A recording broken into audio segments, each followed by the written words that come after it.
D'accord. Donc, bonjour tout le monde. Bonjour à tous et à toutes.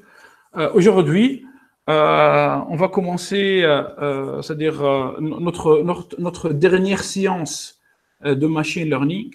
Enfin, ce module qui a débuté en janvier 2020. Et voilà la fin. Donc, on va finir avec une étape hyper importante, c'est l'étape d'évaluation de l'apprentissage. Donc, on va étudier comment on doit évaluer un modèle d'apprentissage statistique. On va étudier les métriques permettant de réaliser cette évaluation, surtout en classification et en régression. De toute manière, en segmentation, il est très compliqué d'évaluer un modèle d'apprentissage statistique. Donc, je commence par vous, je commence par vous citer l'étape d'évaluation dans la méthodologie IBM Master Plan. Donc, moi, personnellement, je préfère qu'un autre jour, vous travailliez avec cette méthodologie. Hein. D'accord? Quand même, IBM est une entreprise très connue et c'est une référence en matière d'intelligence artificielle et en sciences de données. Alors, l'évaluation est une étape qui se trouve entre la modélisation et le déploiement. D'accord? Donc, pendant la modélisation, toi, tu vas entraîner ton modèle d'apprentissage statistique sur des données d'entraînement, puis tu vas déterminer les paramètres pertinents, les hyperparamètres, car un modèle dispose des paramètres hyperparamètres, et puis tu vas essayer d'évaluer ce modèle, d'accord? L'évaluation, donc, contient plusieurs étapes. On va voir ça aujourd'hui. Une fois le modèle passe l'évaluation, on passe en fait au déploiement. Donc, rapidement, par rapport au déploiement, l'idée, c'est que tu vas sur un front-end, hein, sur un dashboard, ou bien sur un rapport, on appelle ça, on dit aussi reporting, ou bien dashboarding, c'est-à-dire avec AirShiny, tu vas réaliser un dashboard dynamique. Tu peux utiliser Power BI, tu peux utiliser ClickView, tu peux utiliser ClickSense, tu peux utiliser Tableau. Après, si toi, tu travailles par exemple dans une entreprise qui dispose d'une équipe de développement web, vous pouvez par exemple utiliser Angular, vous pouvez utiliser par exemple Symfony, enfin les technologies web, hein, PHP ou par exemple JavaScript. Sinon, je vous rappelle qu'en Python, il existe un framework qui s'appelle Dash, d'accord, Dash, qui est basé sur Flask et qui permet d'intégrer des bibliothèques graphiques comme Plotly, Bokeh et ainsi de suite pour le déploiement. Allez, on revient à l'évaluation. Donc, pourquoi, on va répondre à cette question, pourquoi il est nécessaire d'évaluer un modèle d'apprentissage statistique? En effet, là, depuis le début de cette année, vous avez vu plusieurs techniques d'estimation de paramètres. Pendant le premier semestre, vous avez étudié la théorie des graphes. Enfin, vous avez étudié la recherche opérationnelle. Dans la recherche opérationnelle, vous avez étudié la théorie des graphes. Vous avez aussi étudié la programmation linéaire. Enfin, depuis janvier 2020, vous avez commencé à étudier le data mining, d'accord, le machine learning, les séries temporelles, et l'année prochaine, vous allez étudier le deep learning. Donc, vous allez finir par un choix large de techniques.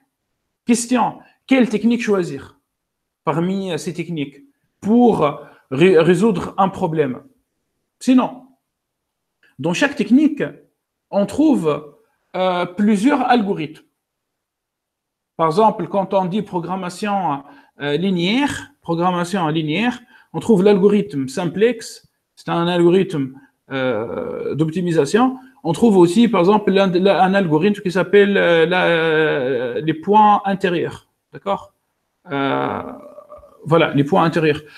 Par exemple, quand on prend le machine learning, Dans le machine learning, on trouve, par exemple, l'apprentissage supervisé, apprentissage non supervisé. En apprentissage supervisé, on trouve la régression. En régression, on trouve plusieurs algorithmes, plusieurs modèles. Régression linéaire, régression non linéaire, polynomiale, multilinéaire, robuste, enfin, non linéaire. Donc, plein d'algorithmes et de modèles. Encore une autre fois, quel modèle choisir? C'est moi, je te donne des points, tu vas passer à une courbe. Quel modèle tu vas choisir? Maintenant, quand on se concentre vraiment sur l'algorithme ou bien sur le modèle, eh ben, on trouve que dans chaque algorithme et dans chaque modèle, il existe un ensemble de paramètres et notre ensemble d'hyperparamètres. Enfin, je t'explique, qu'est-ce que ça veut dire paramètres? Quand toi, tu prends la régression linéaire, y est égal à A1 fois x plus A0. A1 fois x plus A0. D'accord? C'est-à-dire AX plus B, par exemple. Eh bien, A1 et A0, ce sont deux paramètres. Ce sont tes deux paramètres du modèle linéaire. A1, c'est la pente. A0, c'est l'ordonnée originale. Enfin, il faut déterminer les meilleures valeurs de A1 et A0. Maintenant, imaginez que si toi, tu passes d'un polynôme de degré 1 vers un polynôme de degré 2, vers un polynôme de degré 3, vers un polynôme de degré n. Donc, le degré du polynôme à utiliser pour ajuster les points, c'est un hyperparamètre.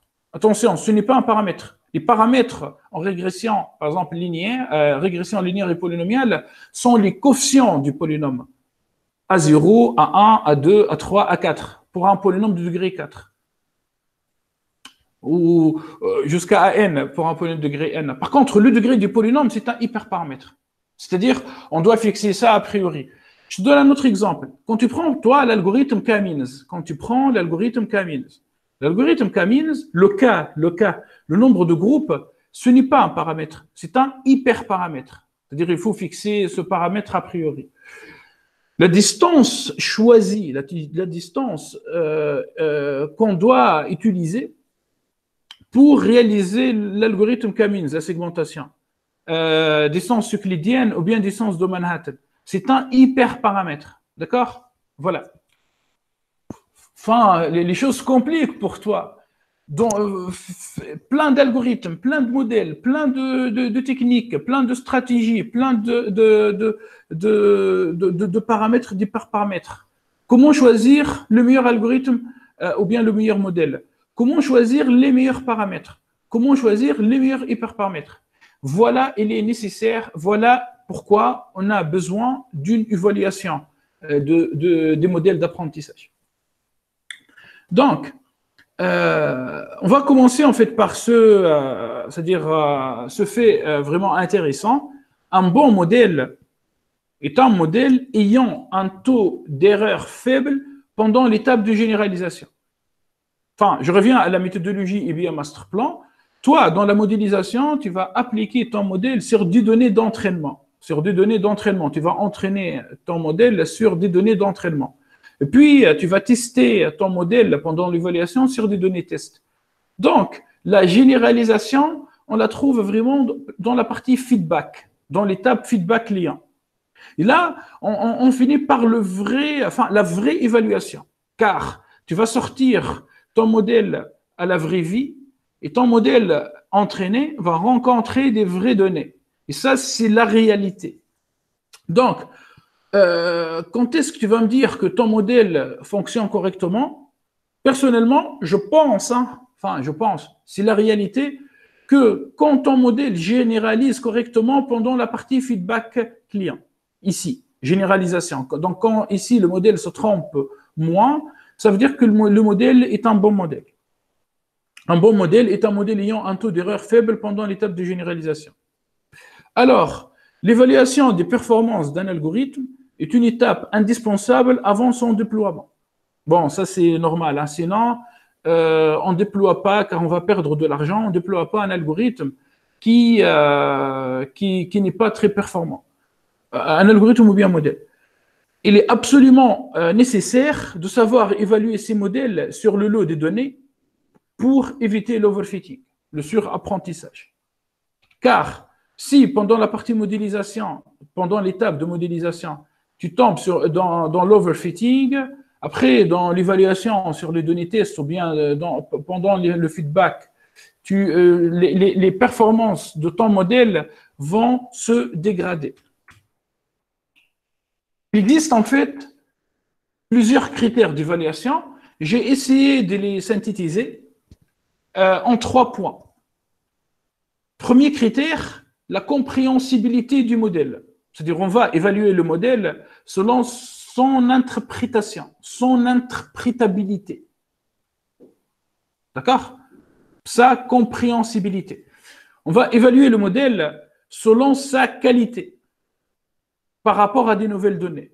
On va évaluer aussi le modèle selon sa complexité temporelle et spatiale. Vous avez étudié la complexité temporelle et spatiale au début de l'année dans un module de programmation en Python. Allez, on va commencer par la compréhensibilité. C'est une notion vraiment étroitement liée au management et vraiment au métier. Enfin, bon, il n'y a pas de question. Afin de parler de la compréhensibilité correctement, je dois vraiment citer ce critère dans son contexte. En effet, toi, un autre jour, tu vas intégrer la chaîne de l'aide ou bien la chaîne de la prise de décision. La prise de décision contient plusieurs disciplines. On trouve par exemple le business intelligence stratégique, strategic business intelligence. Essayez de chercher, de googler, c'est-à-dire ces termes. C'est vraiment riche hein, comme discipline. C'est une discipline hein, qu'on l'oppose à l'operational business intelligence. Après, il y a l'intelligence économique. Bon, c'est une autre discipline enseignée dans des écoles de guerre et on peut même partir vers l'espionnage économique. Il y a des entreprises qui travaillent dans ce secteur. Hein. Bon, bref. Bien évidemment, moi, je n'enseigne pas ni le Strategic Business Intelligence ni l'intelligence économique. Hein. Bon, on va passer au BI, le Business Intelligence et les sciences de données. Donc, la prise de décision s'appuie sur le BI et sur le DS. Et là, on parle plutôt d'informatique décisionnelle. Cette informatique est à l'usage des décideurs, c'est-à-dire dans l'entreprise. Les gens qui utilisent cette informatique décisionnelle, ce sont les décideurs et les dirigeants d'entreprise. Toi, bon, j'espère pour toi, hein, tu vas peut-être ouvrir une start-up, mais après, tu vas intégrer, dans quelques mois, là, tu vas intégrer une entreprise, pas comme décideur ou bien comme dirigeant. Tu vas intégrer l'entreprise soit comme business analyst, comme financial analyst, quantitative financial analyst, ou bien comme data scientist. Donc, toi, tu vas intervenir dans l'aide, tu vas fournir de l'aide à la prise de décision. Toi, tu ne vas pas prendre la décision, juste, tu vas aider les gens qui sont ton N+1, N+2, N+3 à prendre cette décision. Les vrais décideurs, ce sont les dirigeants de l'entreprise. Maintenant, on va imaginer cette situation. Toi, tu as fini par analyser les données, tu as rédigé un rapport, ou bien, tu as utilisé peut-être AirShiny, ou bien, pas AirShiny, Factomine-R, Factoshiny, par exemple. Tu as reproduit automatiquement un rapport, tu as réalisé un rapport automatique avec Power BI. Question. Pourquoi tu veux que le dirigeant croie ton analyse? C'est une situation réelle. Un dirigeant va te poser cette question. Êtes-vous sûr de vos prédictions? Imaginez que toi, tu travailles avec des médecins. Tu analyses des données, tu vas dire, tiens, avec une certaine probabilité, par exemple 80%, avec une probabilité de 0,9 ou de 0,8, ce patient est malade. Cette personne est malade. Après, le médecin, il va lire ton rapport, il va regarder cette probabilité et puis il va décider. Finalement, tu dois fournir des éléments de réponse à ces questions légitimes qu'un dirigeant peut te poser. Why should I trust you? Are you sure about math? Oui, finalement, les gens, afin de prendre une décision rationnelle, ils utilisent les mathématiques. Nous avons vu ça en recherche opérationnelle. Malheureusement, pourquoi je vous parle de tout ça? Car plusieurs modèles en machine learning, en apprentissage automatique, et l'année prochaine, j'espère, en deep learning, ce sont des boîtes noires. C'est-à-dire, toi, tu vas entrer des données, des inputs à gauche, tu vas sortir des résultats, des outputs, et à l'intérieur, vraiment, la machinerie qui se trouve à l'intérieur du modèle est cachée. Enfin, quand toi, tu travailles, par exemple, avec XGBoost, enfin, essaie d'expliquer-moi pourquoi XGBoost donne ce résultat, ou bien pourquoi Random Forest donne ce résultat. À la limite, arbre de décision, c'est un algorithme interprétable, mais toi, tu vas pas utiliser un seul arbre, tu vas utiliser une forêt. Nous avons vu ça dans les méthodes d'ensembliste. C'est une boîte noire. Alors, à un moment donné, on doit essayer d'expliquer la boîte noire, car les dirigeants aiment savoir pourquoi l'algorithme il a pris cette décision. Je reviens au modèle. Un modèle permet de réduire des données. Exemple, l'ACP, analyse par composante principale, permet de réduire les dimensions, réduire le nombre de variables dans un lot de données. Un modèle permet de dresser des règles de décision. Quand on prend les règles d'association, un algorithme, par exemple, a priori, c'est un algorithme qui va te donner des règles de décision. Un modèle permet de synthétiser des données.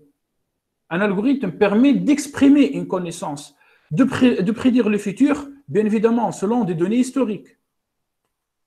La compréhensibilité, ce premier critère qu'on va expliquer par rapport à l'évaluation d'un modèle, permet d'expliquer, de valider et d'améliorer. Expliquer quoi? La compréhensibilité permet d'expliquer la causalité.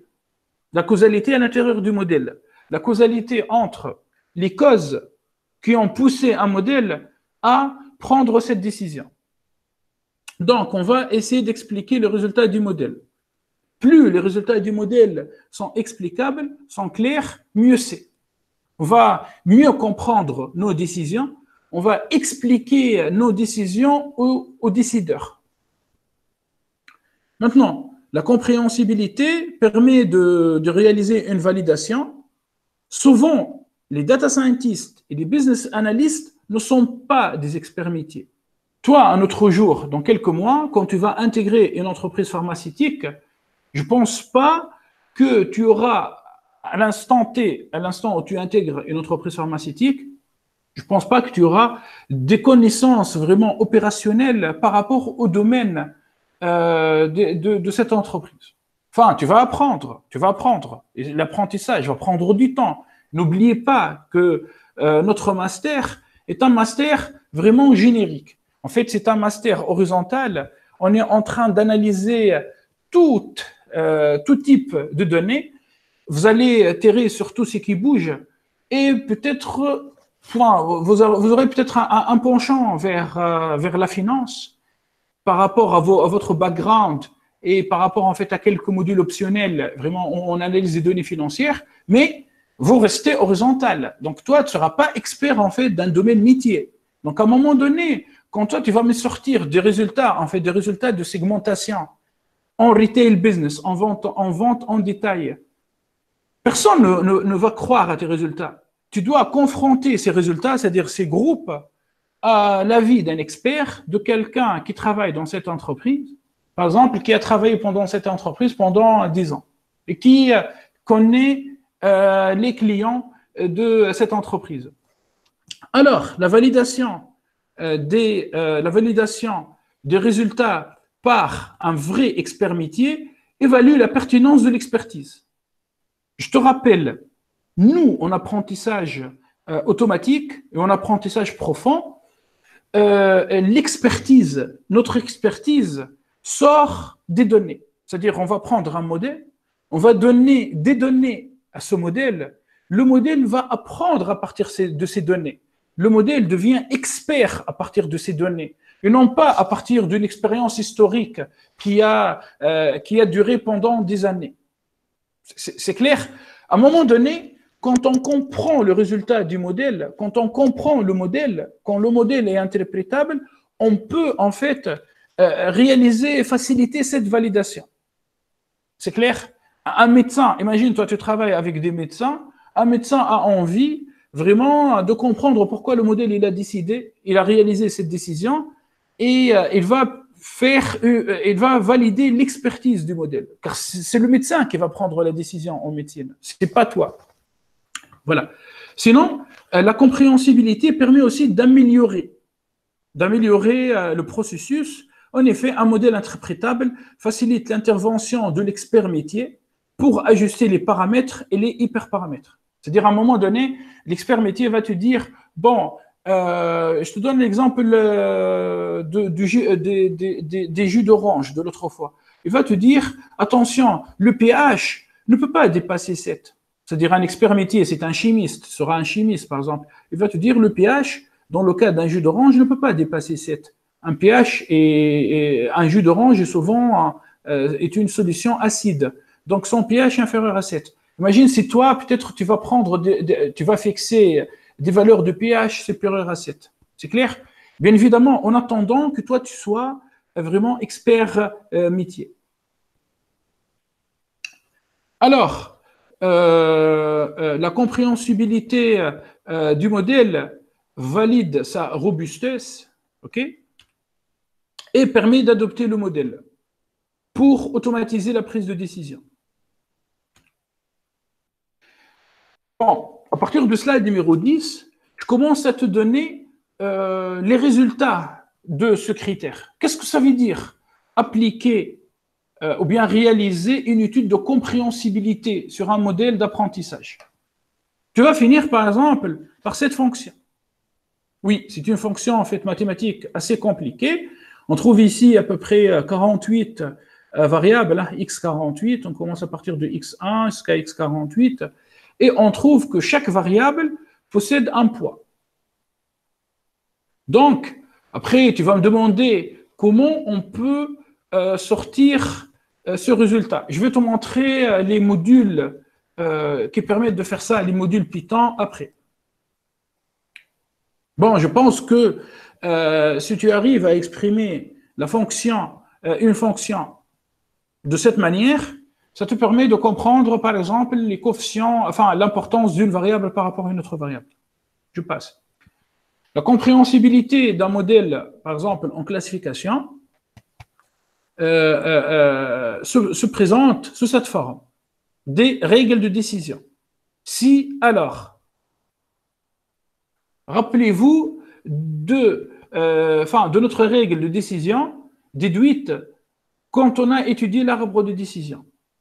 En fait, nous avons trouvé par rapport au passager du Titanic que si le passager est une femme et si le passager dispose d'un âge et âgé de plus de 37 ans et si le passager a voyagé soit dans la première classe, soit dans la deuxième classe. Tu vois, si, et, alors le passager va survivre la tragédie de Titanic. C'est clair, hein, c'est une règle de décision. Mais rappelle-toi, comment on a trouvé cette règle? Avec un arbre de décision.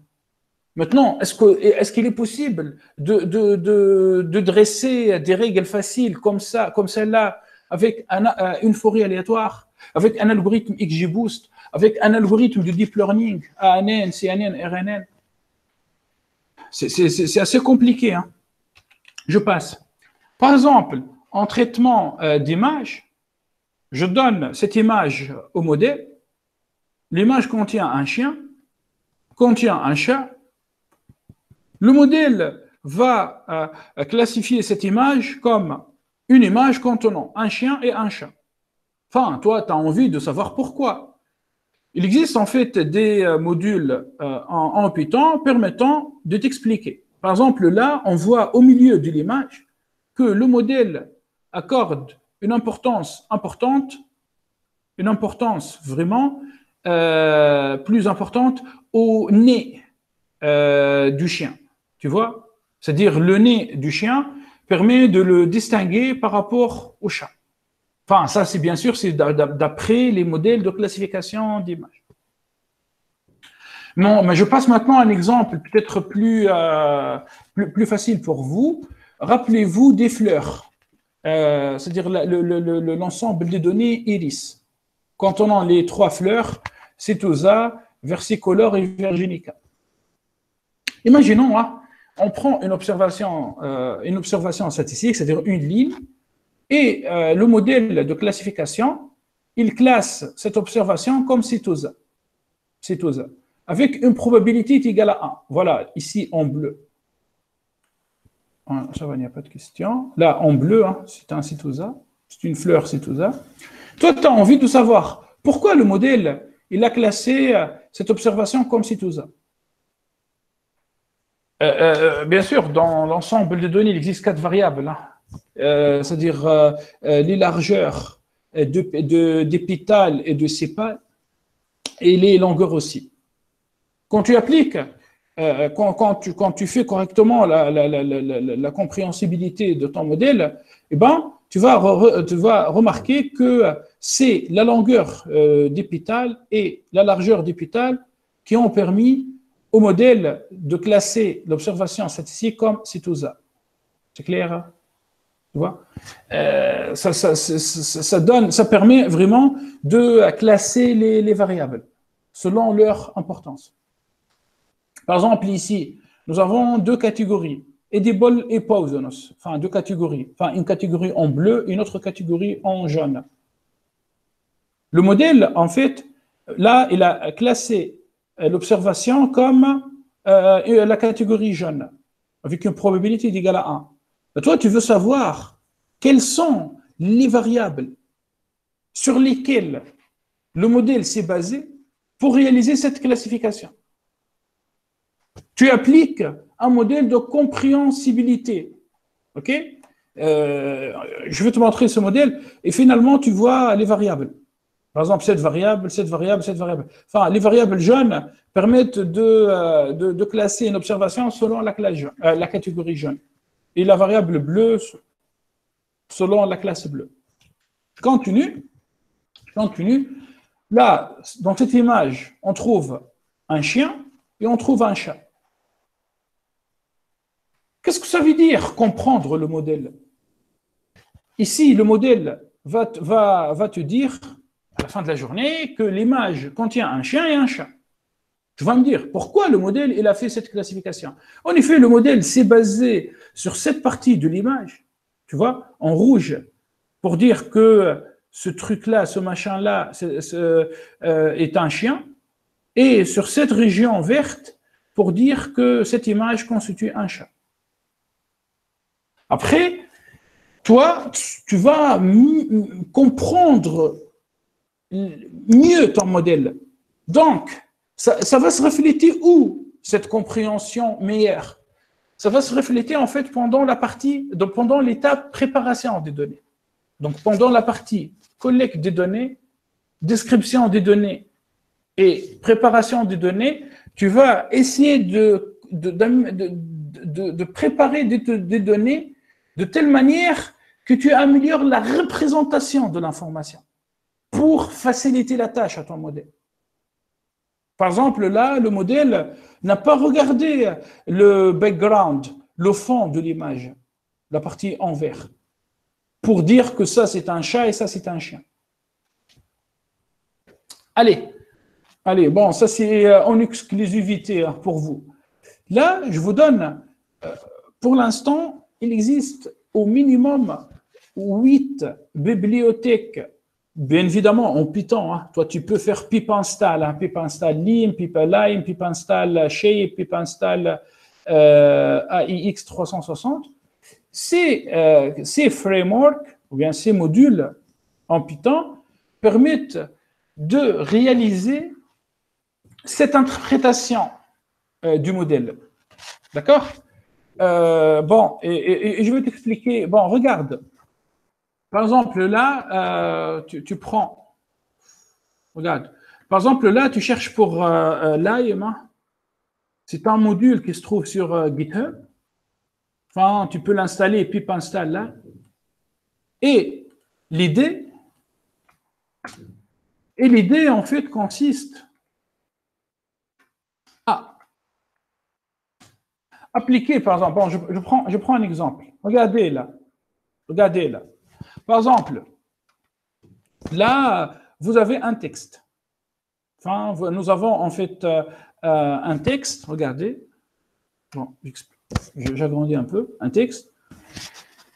Un texte contient des entités, des mots. OK? Puis, toi, tu veux classer ce texte en deux catégories. Cette catégorie bleue ou bien cette catégorie jaune. Bon, tu appliques un modèle de classification. Tu vas nettoyer tes données, ton texte, tu vas faire du text mining, et puis tu appliques un algorithme de classification. Par exemple, finalement, tu vois que le modèle classe la catégorie bleue, ou bien accorde à la catégorie bleue une probabilité égale à 0,58, et à la catégorie jaune, 0,42. Enfin, c'est bien de savoir quels sont les mots dans la base des données, dans le texte, qui ont permis au modèle de réaliser cette classification. Eh bien, je te félicite, hein, avec Lime, tu peux faire cette interprétation. C'est trop fort, hein. C'est-à-dire, regardez, c'est une nouvelle discipline, hein, le model ou bien machine learning comprehensibility, c'est une nouvelle discipline là, qui date de 2 ans, hein, d'une dizaine de mois. Et maintenant, toutes les entreprises, je parle des entreprises les plus évoluées, c'est-à-dire c'est-à-dire les entreprises qui savent ce que ça veut dire science de données. Ces entreprises essayent d'intégrer ces notions, ces paradigmes dans leur pipe d'analyse, dans leur cycle d'analyse. Par exemple, là, nous avons en fait plusieurs cases. Hein. Cette catégorie, cette catégorie, cette catégorie, cette catégorie. Toi, tu as envie de savoir quels sont les mots utilisés par le modèle pour faire cette classification, hein, avec une probabilité égale à 0,5. Et bien, voilà les mots. Tu peux lire les mots. Tu peux faire ça avec Lime. C'est clair? Après, le module Lime contient plusieurs cas. Et même il fonctionne en régression. Vraiment, c'est génial, hein, en classification d'images, en classification du texte et en régression. Bon, je passe en fait à un autre module qui s'appelle Shape. Il est facile d'installer ce module. Là, tu fais pip install Shape et boum, ton module est déjà installé. Par exemple, là, toi, pour réaliser la tâche de classification, bien évidemment, tu vas utiliser, par exemple, une méthode d'ensembliste. Hein. Là, GBM, catboost, XGBoost. Tranquille. Import XGBoost, mais en même temps, tu vas charger le module Shape. C'est clair? Le module Shape, en réalité, qu'est-ce qu'il va faire? Regardez, à droite ici, on trouve l'explication de Shape. La compréhensibilité, l'interprétabilité. À gauche, on trouve notre modèle classique. Enfin, maintenant, déjà, dès la dernière séance de machine learning, on commence de parler des modèles classiques. Bref. Bon, enfin, le machine learning ne cesse de révolutionner vraiment l'analyse des données. Regardez. Là, nous avons un modèle, c'est une black box, boîte noire. On entre au modèle une observation statistique. Âge de client, 65. Sexe de client, c'est une femme.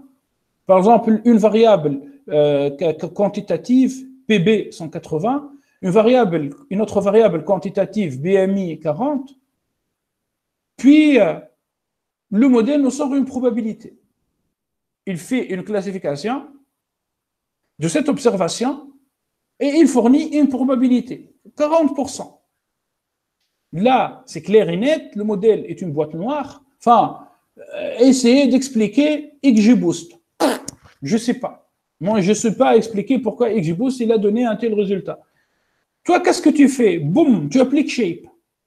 Shape va te dire, tiens, afin de réaliser, ou bien afin de calculer cette probabilité de 40%, XGBoost, il s'est basé sur la variable âge et de cette variable, il a contribué avec 0,4, un facteur 0,4. La variable sexe, il a contribué à l'envers, avec moins 0,3. La variable BP, il a contribué avec 0,1, et ainsi de suite, ainsi de suite. Tu commences en fait à avoir une carte. Tu commences à comprendre pourquoi le modèle, pourquoi il a fait cette classification. C'est clair? Enfin, arrêtez-moi. Hein. Les notions aujourd'hui sont très théoriques, sont vraiment théoriques. Je peux, enfin, si vous avez des questions, n'hésitez pas. Bon, voilà, ça c'est pour Shape. Hein. Voilà, allez. Shape permet aussi même d'expliquer des modèles de deep learning. J'espère, hein. On verra ça l'année prochaine. Bon, je passe en fait, je continue sur les modèles. Donc, il y a Lime, Deep Lift, enfin, ça, c'est clair, hein, Deep Learning. Il y a, par exemple, Activation Atlases, Google OpenAI, c'est une start-up chez Google. Ce module, par exemple, ici, regardez, il permet, bon, je zoome un peu, il permet de te montrer la région vraiment de l'image qui a réalisé la classification, ou bien qui a contribué le plus à la classification. Bon, par exemple, par rapport à ce chien, regardez cette région de l'image. Elle se trouve ici, par exemple. C'est clair? Enfin, je pense que c'est une révolution hein, en machine learning, en deep learning, en matière d'interprétation. Allez, je passe. Donc, là, le modèle, il s'est trompé. Il a classé ce chien comme un loup. Enfin, toi, tu as envie de comprendre quelle région de cette image ont permis de réaliser cette classification erronée. Tu utilises Shape ou bien Lime ou bien l'autre module parmi les 8, tu trouves en fait qu'il s'agit tout simplement du fond blanc. C'est-à-dire la partie hein, contenant un peu de neige ici, c'est cette partie qui a poussé le modèle à se tromper. Là, maintenant, je te pose une question. Quelles sont les transformations à réaliser pour améliorer la classification? Moi, à ta place, qu'est-ce que je fais? Je supprime le background. C'est-à-dire, j'essaie d'uniformiser le background. Quand on va supprimer le background, forcément, le modèle il va détecter le nez du chien, il va dire qu'il s'agit d'un chien. Maintenant, cette histoire d'explicabilité, compréhensibilité, ça vous rappelle quoi? Ça vous rappelle en fait un graphe que j'ai montré quand je vous ai parlé des méthodes ensemblistes. Revenez à votre cours de Random Forest et des méthodes ensemblistes. Vous allez trouver au début du cours en fait ce graphe. Ce graphe oppose l'interprétabilité contre la précision, accuracy. Enfin, aujourd'hui, je veux vraiment vous donner les vraies formules d'accuracy hein, dans quelques minutes. Attendez. Donc, on voit bien que, par exemple, une régression logistique ou bien une régression linéaire est un modèle très clair. On peut interpréter ces résultats facilement, mais malheureusement, c'est un modèle qui n'est pas fort. Dans quelques conditions, par rapport, par exemple, à l'arbre de décision. Quand toi, tu passes à l'arbre de décision, tu perds un peu d'interprétabilité, mais tu gagnes un peu de force. Et on continue KNN, Random Forest. Et puis, le pire, hein, enfin, peut-être le meilleur modèle par rapport à la force de prédiction, c'est les réseaux de neurones. Ça, c'est clair, c'est un résultat. Hein. Les meilleurs modèles en classification, en régression, les meilleurs modèles en fait en sciences de données, ce sont les réseaux de neurones profonds, deep learning. Mais qu'est-ce que tu perds, toi, quand tu utilises le deep learning? Tu perds l'interprétation. Le modèle devient une boîte noire. Jusqu'à aujourd'hui, nous avons opposé précision à explicabilité. C'est-à-dire, quand toi, tu essayes d'améliorer la précision, tu vas perdre l'interprétation. Quand toi, tu vas essayer d'avoir un modèle interprétable, tu perds la force de prédiction. La solution vient, en fait, maintenant dans la fusion de deux process, précision et explicabilité. En effet, je vous explique.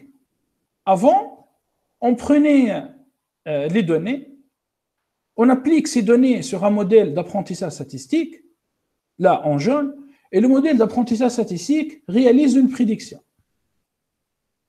Bon, ici c'est là, dans la boîte jaune, au milieu du slide, tu peux mettre la régression linéaire, la régression multilinéaire, KNN, tu peux mettre par exemple K-means, tu peux mettre l'ACP. Enfin, c'est un modèle. L'apport maintenant positif de ces modules développés en Python, de ces Artificial Intelligence Framework, l'apport consiste à ajouter en fait un deuxième process en parallèle. Ce deuxième process, on parle maintenant de modèle d'explicabilité. Donc, toi, dorénavant, on ne va pas faire un TP. Hein. C'est-à-dire, je n'ai pas encore vraiment préparé un TP. C'est un truc vraiment qui tombe comme ça, il est nouveau, mais il faut vraiment que je partage ça avec vous, car c'est méga important. Toi, tu prends les données, tu appliques ton modèle d'apprentissage statistique, et en même temps, tu appliques ton modèle d'explicabilité. Ton modèle d'apprentissage statistique va réaliser une prédiction. Ton modèle d'explicabilité va réaliser une explication de cette prédiction. On peut mettre en fait ce slide numéro 18 où vraiment à l'intérieur de l'étape modeling de la méthodologie IBM Masterplan. Ça permet d'enrichir cette étape. Bon, je vais veiller sur ça. Bon, voilà. Allez, je vais vous donner un exemple issu du problème de désaxement des clients d'une banque, bien d'une entreprise. Bon, toi, tu veux classer les clients entre un bon client, un client qui va rester, et un mauvais client, un client qui va sortir, ou bien qui risque de sortir de l'entreprise. 1 ou 0. Tu dis, je travaille dans une entreprise, je suis en business, il faut que mes modèles de classification soient vraiment faciles et interprétables. Tu utilises la régression logistique. Enfin, tu suis ce graphe dans le slide numéro 17 et tu utilises une régression logistique. Une régression logistique te permet vraiment d'accorder une importance à chaque variable. Là, par exemple, cette variable charge est très importante. Puis tu trouves une variable plan, une variable minute, et ainsi de suite, ainsi de suite. Tu vas dire que ces variables sont anticorrélées avec la classification, ces variables sont corrélées. Sauf que, si tu regardes la performance de la régression logistique, tu vas trouver, bon, après je vais vous expliquer la courbe ROC. Hein. Bon, là, par rapport à la courbe ROC, rapidement, là, 50%, c'est le baseline, c'est le minimum. En fait, si la courbe se trouve en dessous de la courbe bleue, ça veut dire tout simplement que tu dois jeter ton modèle dans la poubelle. Ton modèle ne sert à rien. Par contre, quand la courbe, en fait, commence à se situer au-dessus de la courbe bleue, ça veut dire que ton modèle en fait fonctionne. Bon, là, la régression logistique n'est pas vraiment terrible. Hein. Allez. Tu vas penser à ça. Tu vas dire, tiens, la régression logistique ne permet pas d'avoir des bonnes prédictions, malgré que c'est un modèle interprétable. Allons-y. On va utiliser Random Forest.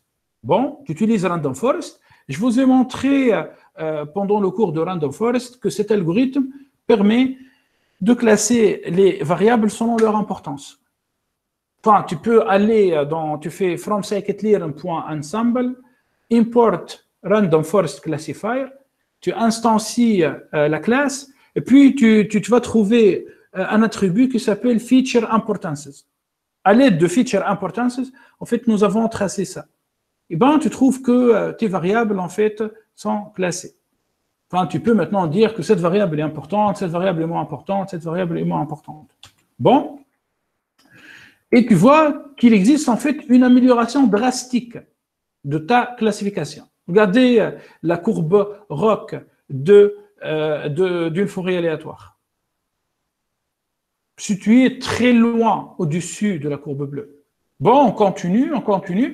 Et bien là, tu viens et tu appliques tes modèles d'explicabilité. Par exemple, Lime. Tu trouves en fait qu'avec Lime, la